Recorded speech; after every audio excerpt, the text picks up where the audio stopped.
Hello, everyone. A loving welcome to everyone. Thank you for attending the Master Satsang. Tonight, I would like to address the new seekers around the globe. There are many new seekers sitting with my chelas right now around the United States, in Europe, in Australia. And of course, I'm addressing you, but there's thousands and thousands of other seekers scattered around this planet that are just searching for truth, and they have been unable to find it. I want all of the seekers to know that there is within everyone an innate urge to find their spiritual source, even though seldom recognized. But for those seeking truth, God, or the divine self, it becomes more acute and ever pressing. The challenges which face the seeker are many. The first being the numerous schools of thought within the University of Spirit, each offering a different description and methodology of approaching the divine life, ranging from atheism to religion, from philosophy to the occult studies, and from metaphysics to the many yogic practices. They all purport to know something of God and the means of soul salvation. Now, there is nothing wrong with any of these differing doctrines, except that each one has its own relative value and accents only one aspect of the spiritual journey. Some paths address the outer physical life and human body. Some doctrines address the emotional nature of the individual, while others zero in on the mind and its intellectual senses. Other spiritual endeavors focus on the subtle and causal minds within one. Some paths pursue the light on the astral plane, and still others, the enlightened knowledge of cosmic consciousness. However, the rarest and most fortunate souls have a penchant for the doctrine of self, spirit, and God realization as represented by the light and sound teachings. The beauty of it all, dear ones, is that there is always a doctrine available to suit your individual needs and current level of spiritual evolution. You will be naturally drawn to that doctrine that is within your spiritual destiny. Your karma demands it. So please never have any frets about this situation. You will be drawn to the path best suited for your needs. Now, there are at least 10,000 paths, actual different doctrines in the world today, which cause great confusion for the seeker. Actually, when our troubles, when a human being's troubles are reduced to the basics, and we define what is it that keeps truth from our door, four major issues become clear. The first one are the actions in our life. The second one is our desires. The third trouble is our sacred thoughts aren't sacred anymore, but rather scattered, along with our attention. Our ignorance of things divine is the fourth problem. Flat out abject ignorance of everything divine. So actions, desires, scattered thoughts and attention, and ignorance of things divine are the four basic problems that prevent truth from entering our third eye or our spiritual understanding. Subsequently, of the tens of thousands of paths that exist, four predominant doctrines have arisen to address humankind's four major problems of incorrect action, lower desires, scattered thoughts, and the ignorance of self, spirit, and God. Each of these four doctrines emphasize the corresponding attribute that nullifies the initial obstacle, which hides and keeps truth from us. The mastery of karma addresses our actions. The development of devotion neutralizes our desires. The discipline of meditation centers the scattered thoughts. And the search for divine knowledge removes our innate ignorance. And so the four major doctrines have arisen to address the four spiritual problems of humankind, namely karma yoga, or the path of action, bhakti yoga, or the path of devotion, the vital energies, or the path of meditation, and the yoga of knowledge, or the path of self-inquiry. Each has its benefit and its risk. Very briefly, the karma yogan, or the karma devotee, yogan means devotee, believes that proper action in the light of selfless service can lead to liberation. The benefit is that it leads from selfishness to selflessness, from bad to good, all performed from a sense of duty and obligation. The risk is being absorbed in karmic principle, which in the end cannot be fully eradicated, only transcended. Duty, which is the mainstay of the karma yogan, is only one part of true spirituality, duty and action. The second path that was developed to deal with desires is the bhakti path, and it is one of devotion, worship, and adoration for your chosen ideal, with a living and steadfast faith. The movement from desire to God through selfless devotion is the beneficial goal to the bhakti path. It is best suited for the emotionally based mind. The risk is exteriorizing one's devotion into rites, ceremonies, dead scripture, temples, and even singing, along with objectifying the very God one worships, as well as enshrining past saints. It becomes nearly impossible to attain self and God realization when deifying some other outside personality.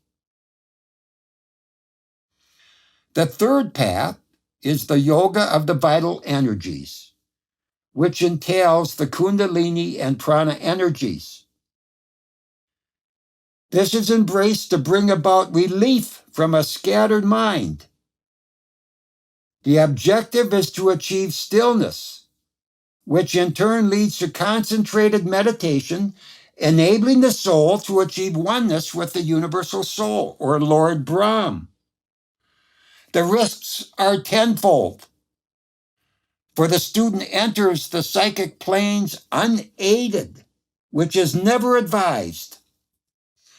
These lower powers of kundalini and prana sealing out in the astral and mental planes, making self and God realization unobtainable.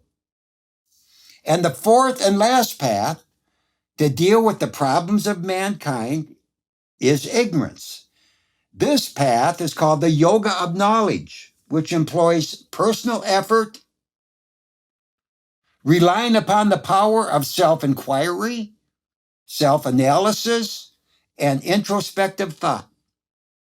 Vedanta and Jainism uphold this practice. The benefit and objective is moving from self-ignorance to self-knowledge. The risk is being enveloped within the universal mind. Now, it is very important to understand, and for clarification, the light paths of knowledge, action, devotion, and the vital energies exclusively deal with the mind merging back into its original source on the mental plane. In contrast, the path of light and sound, the MasterPath, deals with the soul of our being merging back into its source of primal spirit. So light represents knowledge and orbits around the mind, while sound or spirit orbits around the soul. Now, for those listening, this point is all important, yet will be understood by so few, and I'm being redundant in making this point. The traditional paths of this world all center around the mind, not the soul. And this becomes the cardinal distinction between the light and sound doctrine as compared to all others.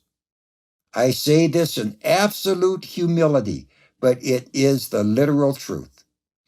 No disrespect is intended with this last statement, for all differing paths have their own inherent value and are absolutely vital to the soul's overall evolution.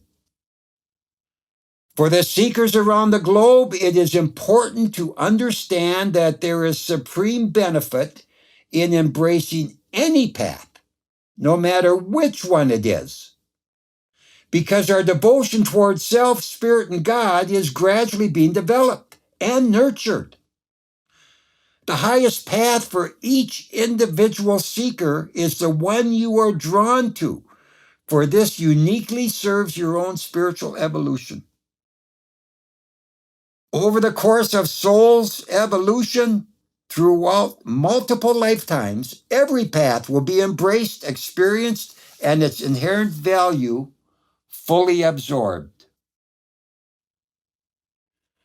Now, in contrast to these four other approaches, the doctrine of light and sound does not employ action, emotion, knowledge, or the vital energies of prana or kundalini to discover either the divine self or God. Most seekers would say what? But it is the truth. The MasterPath does not employ action, emotion, knowledge, or the vital energies.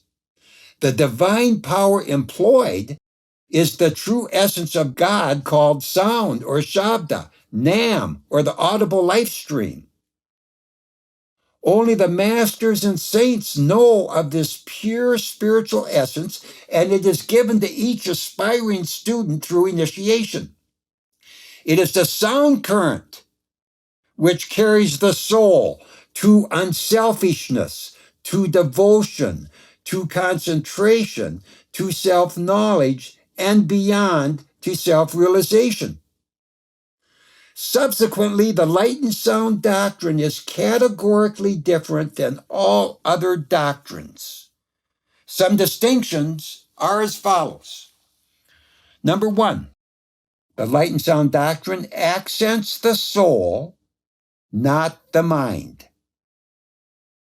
Number two, this doctrine emphasizes that sound or Shabda is the pure essence of the absolute God, not the universal mind power. Number three, the light and sound doctrine insists on the need for a true Satguru, one who can manifest on both the outside and inside planes. Other paths usually offer one or the other, but never both. And four, that the supreme attainments of liberation and salvation are only for the soul and not the mind or ego. Self and God realization are the goals of a light and sound path. Also understand that the light and sound doctrine is not a new teaching and has been championed by such luminaries as Hafiz, Rumi, Shamas Tabriz, Nanak, Kabir, Plato, Socrates, and Sawan Singhji, just to name a few. There is always at least one true Satguru living on the globe at all times.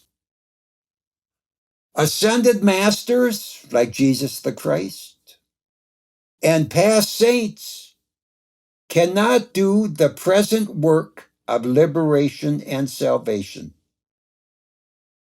You must be initiated and schooled by a living master if self and God realization are your goals.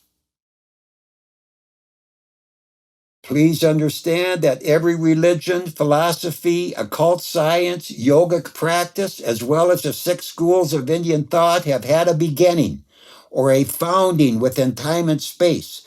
This point is crucial.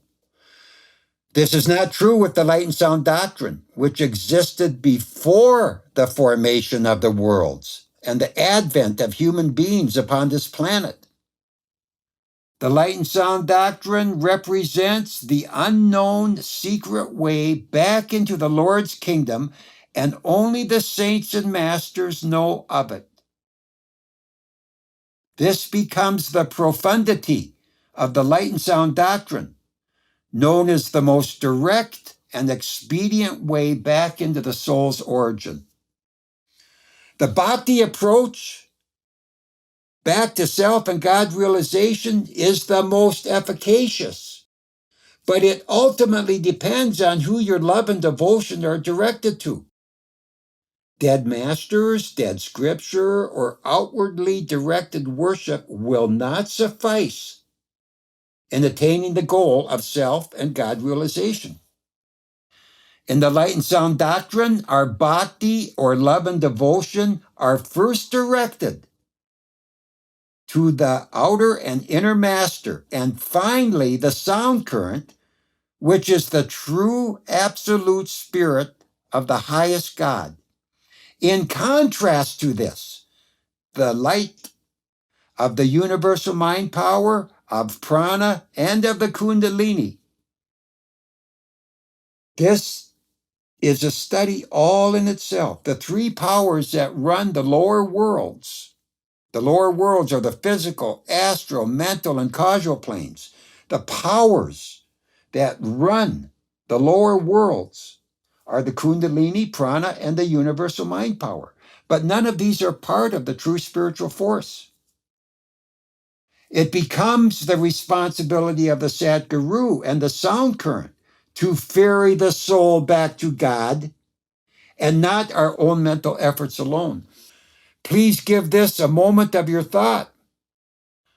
These other endeavors, these other 4 major approaches back to God, are predominantly done through one's own mental effort. This is mind on mind.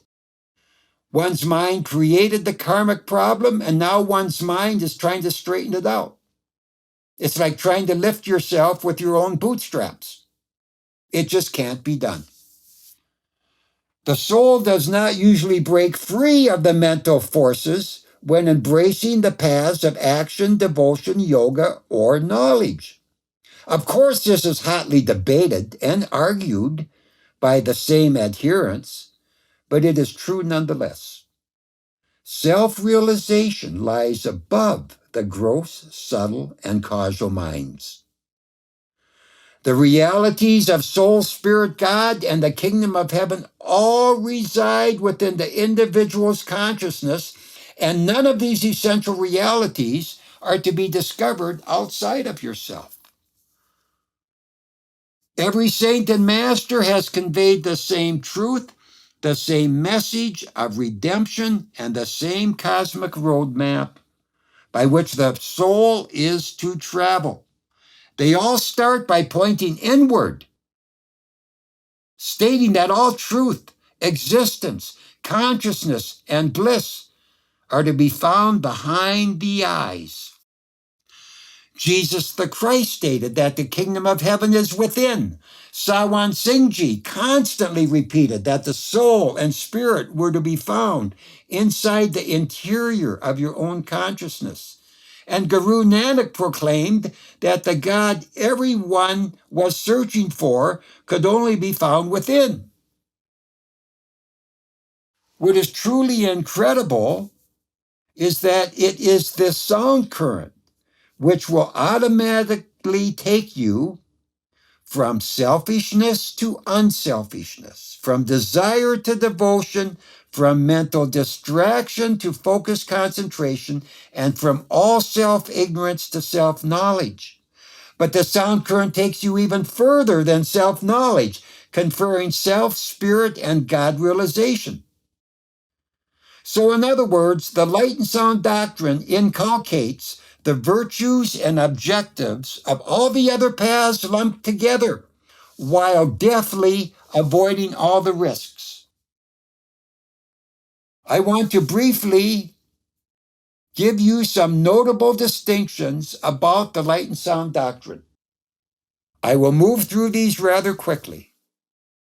Number one, the journey back to self and God realization is an individual affair, never collective. See, the Christians believe they're going back to heaven as one collective mass when the second coming occurs, or Armageddon, or all this type of stuff. Not true at all.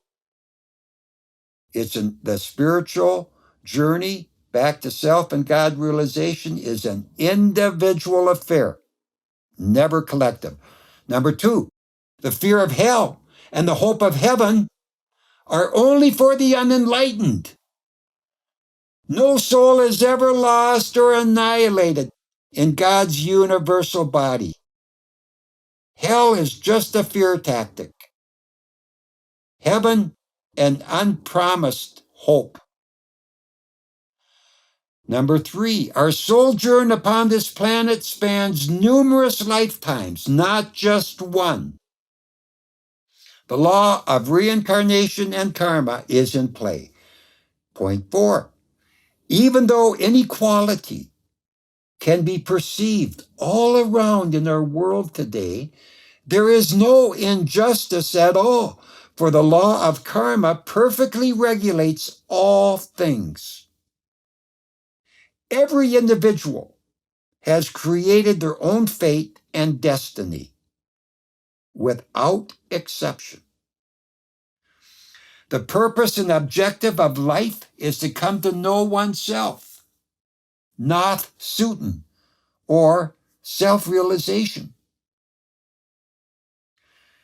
There's many philosophies that consider this one of the big questions. Where did I come from? Where am I going? What's the purpose of life? And who am I? Well, you're the true soul, and the purpose and objective of life is self-realization. You are to realize you are a divine soul, not a human being, not a fluctuating emotion, not a scattered thought. You're the true self. You're the divine consciousness. You are not the body. You are not the mind. You are not your karma. You're the divine self. This is the purpose of life, to realize that we, in fact, are divine. Point six, it is through multiple lifetimes or reincarnation that this is made possible. 7, through the gradual evolution of our soul's consciousness, the individual eventually yearns to discover their source, which prompts the investigation of all forms of spirituality, including religion, philosophy, the occult sciences, and all yogic disciplines. All of these endeavors are a precursor to self and God realization. When the seeker is finally ready, the true guru will appear, and the work of spiritual liberation and salvation will begin. You will be made aware of both the master and the light and sound journey, either through a dream, a book, a satsang, or a fellow friend. It is your nagging hunger for truth which will allow you to hear the call within your own heart. Forced conversions, deceit, power plays, or fear tactics are not a part of the Master's teachings.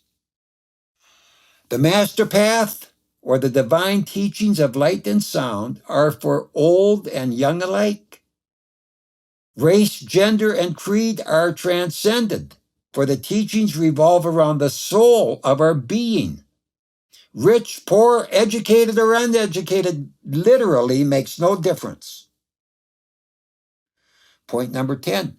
The only conditions required for embracing the light and sound doctrine are a stable mind, free of addictions, along with a deep desire for truth, soul, spirit, and God. The reason we need a stable mind is in the spiritual journey, one ends up confronting their own karmic tendencies and scaras and proclivities that have been self-created within their own mind. You have to have a stable mind in order to take on your own mental creations. Point 11. The vows which are to be adhered to after initiation is received are moderation in all things and a spiritual exercise each day ranging from 20 to 30 minutes. Now, those of you that have pursued different paths should be able to appreciate what was just said. Meditation is no longer as effective in the 21st century, and it has been replaced by contemplation, a far easier spiritual practice to perform.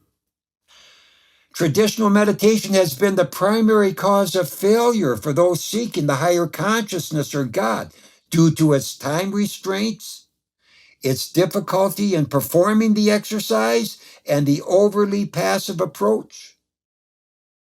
Most meditators end up employing their own mind to spiritualize the inherent samskaras and mental impressions contained within their own mind, which only produces heartache, delays, and constant frustration. Contemplation is far more efficacious, effortless, and spiritually rewarding because it is the sound current which purifies our karmic impressions and not our own mental effort alone. Point 13. The illusions which are presently insurmountable for the seeker of truth, along with the traditional doctrines offered to them, unknowingly confuse the mind for the soul. Substitute the universal mind power for the true spiritual current, and do not have a competent master to lead the way. This is the basic illusions of all other doctrines. They confuse the mind for the soul. They say, I'm the soul, Sri Gary. The mind and soul are interlocked together. And the whole process of spiritual evolution is disentangling the soul from the mind. Most paths never succeed in doing this. And they end up administering to the mind of our being and not the soul. Point 14, if a master cannot manifest to you on both the outside and inside planes, they are not a perfect master or Satguru.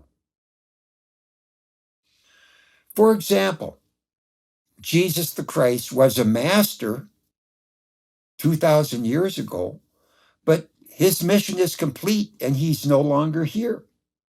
So Jesus the Christ is considered an ascended master. Now, Jesus the Christ could appear to you on the inner planes, but not on the outer. Therefore, that's not a true Satguru. This is not putting Jesus the Christ down at all. It's basically saying that the psychic powers are so great that it is easy to whip up an image of Jesus the Christ and completely deceive the practitioner. This is why an outer master is required. So, on the light and sound path, ascended masters cannot fulfill the requirement that the Chila demands. Secondly, there are many pseudo-gurus in the world. There's more pseudo-gurus than there are Chilas, is a famous joke among the saints. But if a pseudo-guru shows up at a meeting or in an ashram in his physical body, that's wonderful. But that same pseudo-guru has to have the power to manifest to his student on the inside planes, draw them out of the third eye, and start escorting them through the astral, mental, and causal planes up into the higher states of consciousness. If the pseudo-guru in the outside world cannot do that, likewise, they are not a true guru. A true Satguru has both an outer and an inner form to help serve the Chila in all their spiritual needs. Point 15. 3 conditions are necessary in order to attain self-realization according to the saints of all times. Number 1, a true Satguru. Number 2, the true spiritual current of sound or Shabda. And 3, the true teachings. Nothing more is ever needed. Okay, now, just to help you understand the distinction between light and sound, I have a few comparisons. Please bear with me, and I hope this isn't getting to be too much. If it is, study the tape in segments. Every one of these points that are being made are pivotal points for seekers around the globe.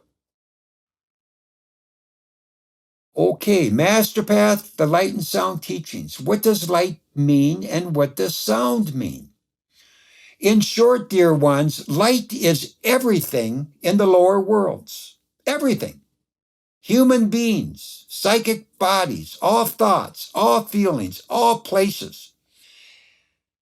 Everything in the lower world has an opposite. Positive and negativity, yin and yang, good and bad, rules through everything. Everything has an opposite. Day, night, man, woman, good, bad, love, hate. Everything has to have an opposite in order to exist. And this is what the light is. It's a general word to describe everything that is dual. Now, the Master uses light to define all of the other doctrines in the world, because when you get down into the heart of these doctrines, you see that they were created through light, through the dual construct. There's a God, there's a Satan, there's a good, there's a bad. There's a duality within the light. Now, we know that God is non-dual and forever one. But the soul, in its own oneness, is forced to incarnate into a dual world and there find its divinity.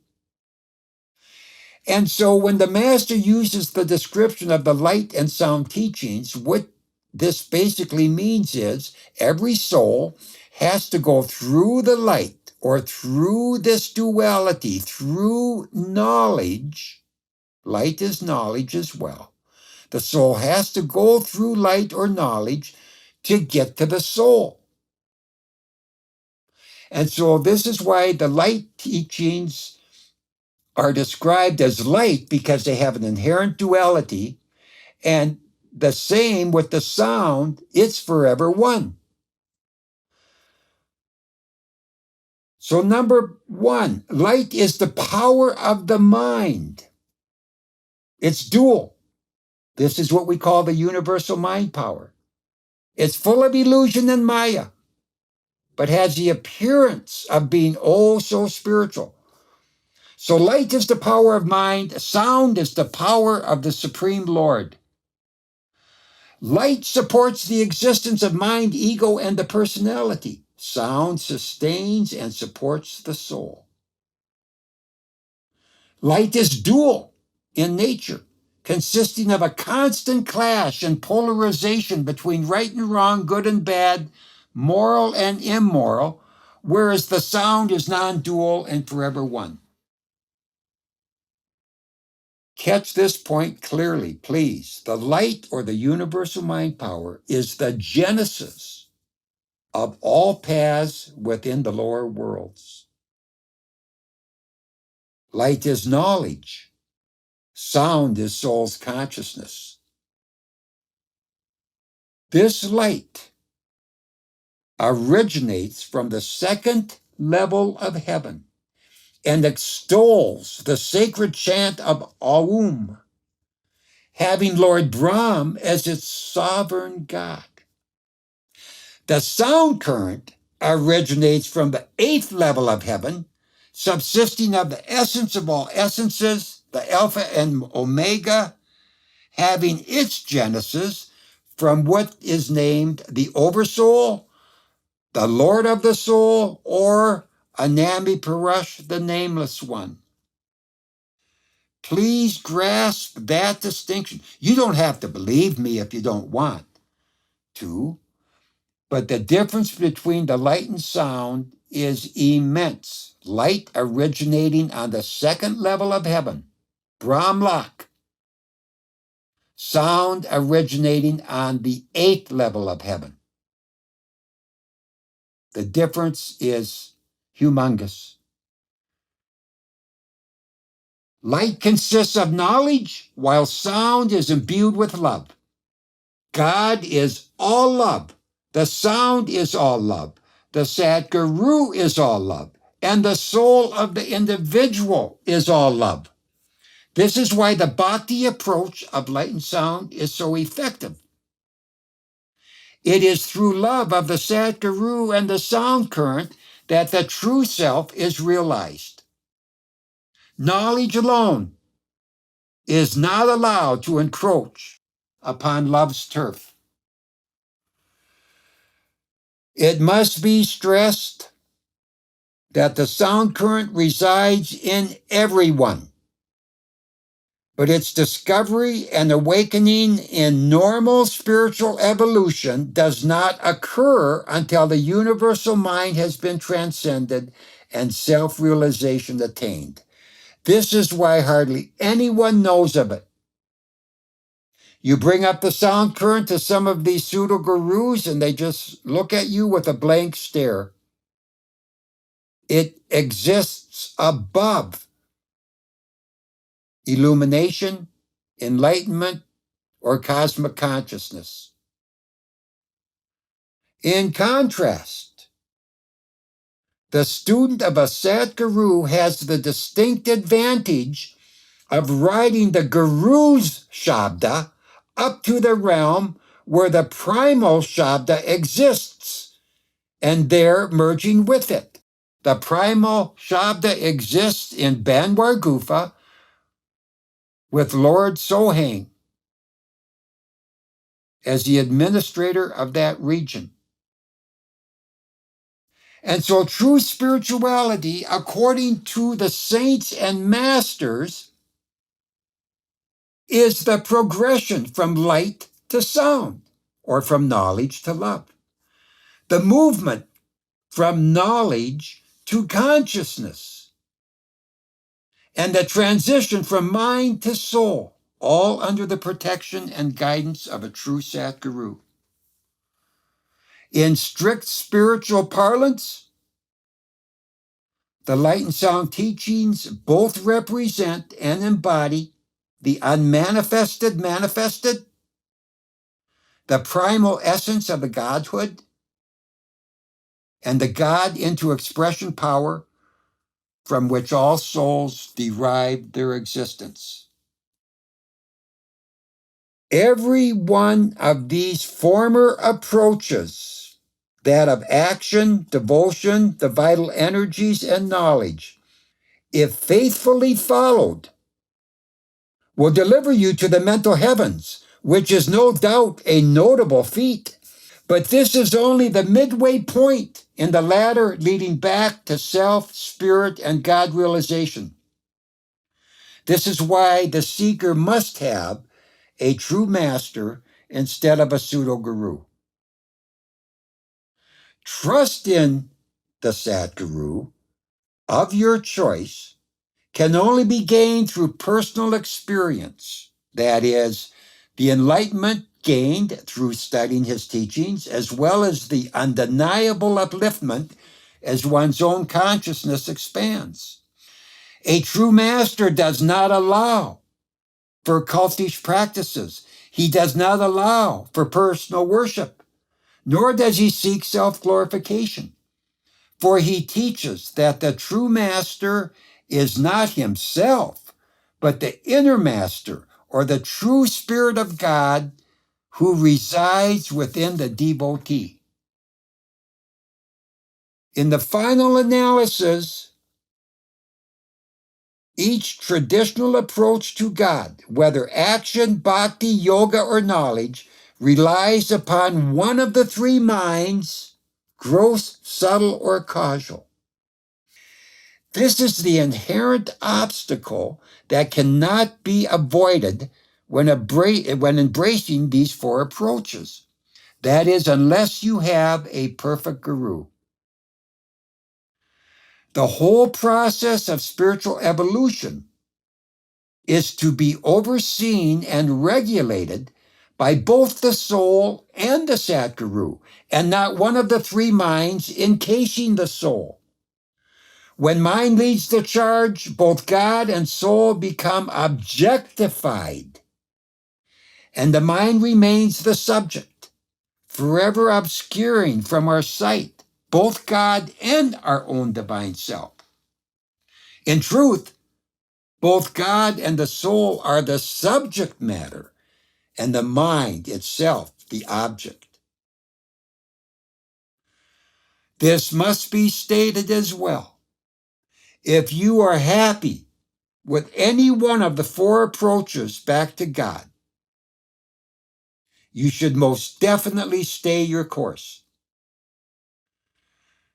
The Light and Sound Doctrine is for those who have previously extracted all that they can from other doctrines, but failed to completely fulfill their spiritual desire and hunger. In conclusion, the thousands of various paths upon this globe all deal within the parameters of light or knowledge.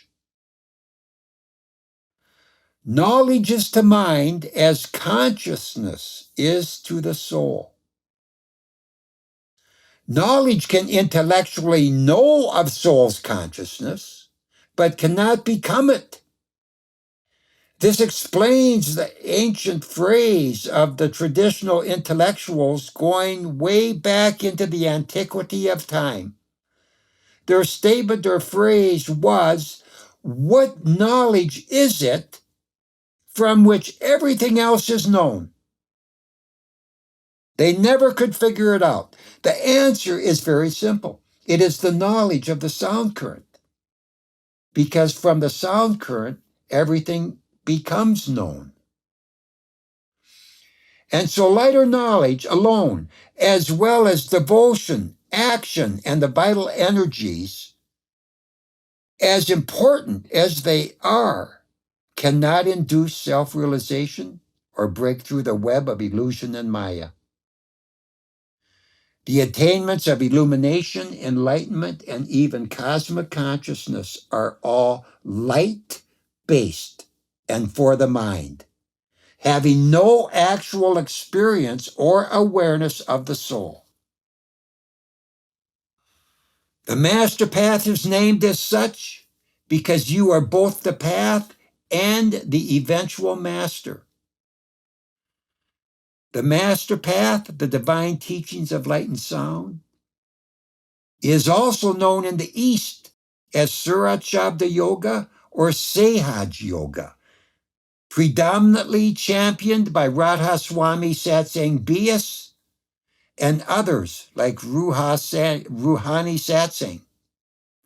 A small number of Satgurus currently exist upon this planet, and it would be my humble advice to those seeking the truth of truths to first investigate any doctrine that extols the ideals of the sound current, known also as the Nam or Shabda.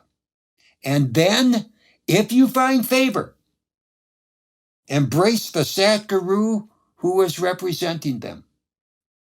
It is my sincere hope that you have benefited from this message. Thank you both for your time and attention. Many, many blessings.